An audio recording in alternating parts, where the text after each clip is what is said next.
MMRD Atal Setu प्रभावित क्षेत्रामध्ये नवनगर अर्थात तिसरी मुंबई वसणार आहे। या तिसऱ्या मुंबईसाठी उरण, पनवेल, पेण या तालुक्यांमधील 124 गावांमधील जमीन संपादित करावी लागणार आहे। त्यानुसार आता MMRDने भूसंपादनाची प्रक्रिया सुरू करण्याचे निश्चित केले।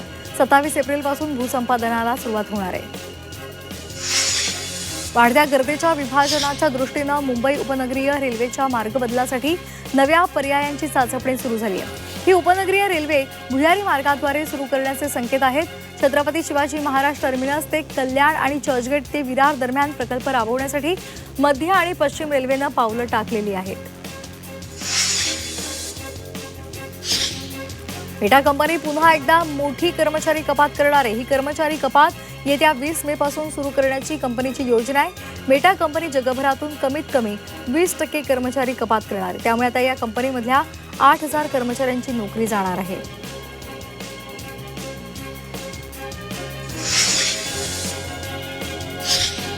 ॲडम स्ट्रीट उद्यापासून 29 एप्रिल पर्यंत पूर्णपणे बंद असेल। गेटवे ऑफ इंडिया या परिसरामधील ॲडम स्ट्रीट रोडवर ग्रेनाइट दगड बसवण्याचं सुशोभीकरण करण्याचं काम केलं जाणार आहे आणि त्यामुळे ॲडम स्ट्रीट बंद असणार आहे।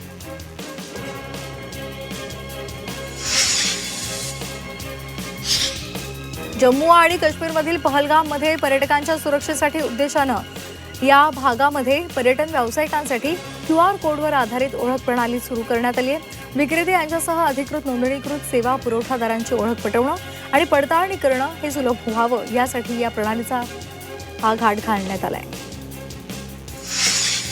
राज्यामधील 3000 लहान, मोठ्या आणि मध्यम आकाराच्या धरणांमध्ये 46% पाणीसाठा शिल्लक राहिलाय। गेल्या वर्षी याच दिवशी राज्यातील धरणांमध्ये केवळ 39% इतका पाणीसाठा होता। राज्याच्या जलसंपदा विभागाने राज्यातील धरणांमधील पाणीसाठ्यासंदर्भातली आकडेवारी जाहीर केली आहे। जिल्हा परिषदेमधल्या गट अ, क आणि ड या संवर्गामधील कर्मचाऱ्यांच्या 2026 मधील सर्वसाधारण बदली प्रक्रियेला स्थगिती देण्याचा निर्णय राज्य सरकारने घेतलाय। आगामी जनगणनेच्या कामात खंड पडू नये आणि अनुभवी मनुष्यबळ उपलब्ध राहावं यासाठी हा निर्णय घेतलाय।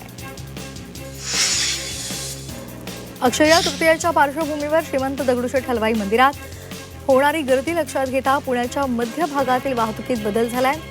छत्रपती शिवाजी महाराज रस्ता वाहतुकीसाठी बंद ठेवला जाणार आहे। त्यामुळे नागरिकांनी पर्यायी मार्गाचा वापर करण्याचं आवाहन पोलिसांनी केले आहे। पुणे जिल्ह्यामधील 13 तालुक्यांमध्ये CBSE शाळा सुरू करण्याचा निर्णय घेतलेला आहे। यासाठी जागा शोधण्याची प्रक्रिया सुरू असून वर्षभरात ठिकाणं निश्चित केली जाणार आहेत। गरीब विद्यार्थ्यांना प्राधान्य देत शिक्षणाची गुणवत्ता वाढवण्यावर भर दिला जाणार आहे। राज्यामधील आदिवासी आश्रमशाळांचा शैक्षणिक दर्जा सुधारावा। यंदा शाळेच्या पहिल्याच दिवशी विद्यार्थ्यांना पुस्तकं, गणवेश वाटप करण्यात येणार आहे। तसंच विद्यार्थिनींच्या आरोग्याची काळजी घेण्यासाठी ANM आणि परिचय सुद्धा दिला जाणार आहे, अशी घोषणा आदिवासी विकास मंत्री डॉक्टर अशोक उईके यांनी दिली आहे। राज्यामधील प्रत्येक जिल्ह्यामध्ये विशेष स्वतंत्र कक्ष स्थापन केला जाणार आहे। बालकांच्या सुरक्षेसाठी राज्य बाल हक्क आयोगानं राज्यातील सर्व पोलीस अधीक्षकांना निर्देश दिले।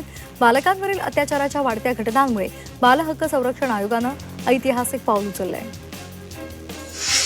रत्नागिरी शहरातील पाणी पुरवठा उद्या दिवसभर बंद असेल। जलवाहिन्या आणि वितरण व्यवस्थेच्या प्रतिबंधात्मक देखभाल दुरुस्तीच्या कामांसाठी हा बंद घेतला जाणार आहे। या कामामुळे उद्या संपूर्ण रत्नागिरी शहराचा पाणी पुरवठा बंद असेल। इंडोनेशियाच्या जावामध्ये अस्मानी संकट कोसळले।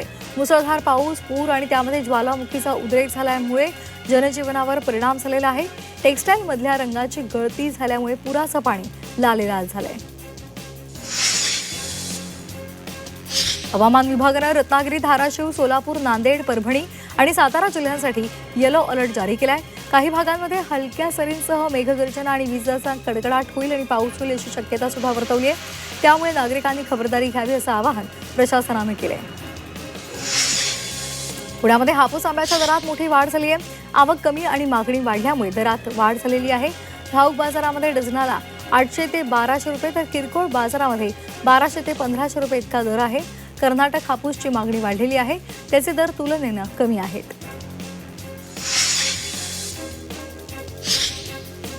गोंदियामधील वडेगाव बंध्या या परिसरामध्ये रानटी हत्तींच्या कळपानं धुमाकूळ घालत शेकडो एकर शेतीचं नुकसान केलंय. या हत्तीच्या कळपामुळे मका पिकासह शेतामधील सोलर पॅनल आणि सिंचनाच्या साहित्याची मोठ्या प्रमाणात नासधूस झाली आहे. युद्धाचा परिणाम भारतामधील रासायनिक खतांच्या आयातीवर सुद्धा झालाय. त्यामुळे खतांच्या किमतीमध्ये मोठ्या प्रमाणात वाढ झाली आहे. ऐन खरीप हंगामाच्या तोंडावर रासायनिक खतांचा तुटवडा निर्माण झालाय. रायगडच्या माणगावमधील उपजिल्हा रुग्णालयामध्ये डॉक्टरांनी काम बंद आंदोलन पुकारले. मानधन न मिळाल्यामुळे हे डॉक्टर आक्रमक झाले आणि त्यांनी रुग्णालयातील रुग्णसेवेवर त्यामुळे परिणाम होतोय. मुंबई सेंट्रलमधल्या डीबी मार्गाजवळच्या मॉलसमोर आग लागली होती. ही आग चाळीमधील विविध दुकानं आणि खोल्यांपुरतीच मर्यादित होती. त्यामुळे यामध्ये कुणीही जखमी झालेलं नाही. अग्निशमन दलानं ही आग विझवली आहे. ऑनलाईन बँकिंगद्वारे तब्बल 4,82,000ची फसवणूक करणाऱ्या दोघांच्या रत्नागिरी पोलिसांनी मुसक्या आवळल्या आहेत. मुंबईमधील दहसरमधून दोघांना गजाआड केलेला आहे. देवगड पोलीस स्थानक हद्दीमधील सागरी बौद्धवाडीमधील एका बँक खात्यातून या आरोपींनी रक्कम काढून घेतली होती.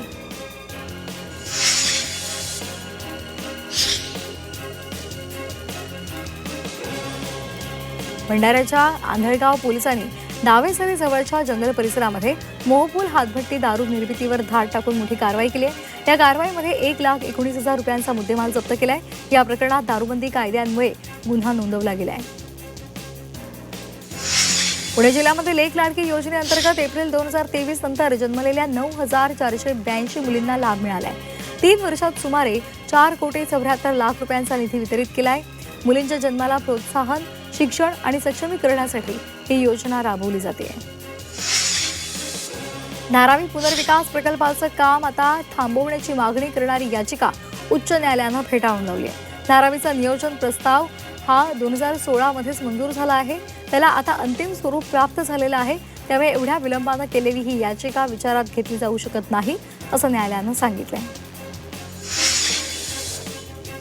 पश्चिम बंगाल विधानसभा निवडणुकीमुळे राजकीय वातावरण तापलेलं आहे.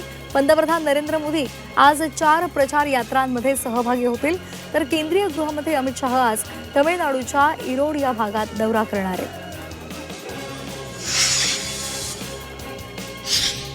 जळगावमध्ये जिल्हा क्रिकेट असोसिएशननं जळगाव क्रिकेट लीग स्पर्धेचं आयोजन केलं होतं. जलसंपदा मंत्री गिरीश महाजन यांच्या हस्ते या स्पर्धेचा शुभारंभ झाला. मोठ्या जल्लोषात जैन ड्रीम्स स्पेसेसच्या मैदानावर हा सामना पार पडला.